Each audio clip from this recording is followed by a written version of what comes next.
Gente, vou filmar para vocês um progresso que eu tive com as minhas meninas.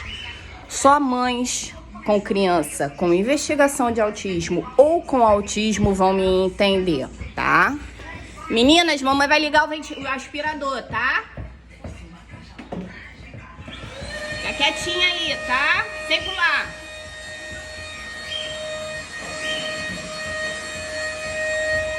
Tudo bem?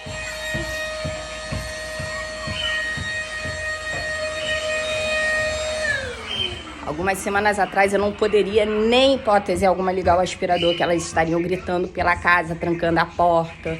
Agora elas já estão acostumadas, com bastante paciência, aos pouquinhos. Eu fui mostrando para elas que era só para limpar, que fazia barulho, mas que era útil e que eu não ia passar perto delas. Então elas vão para o quarto.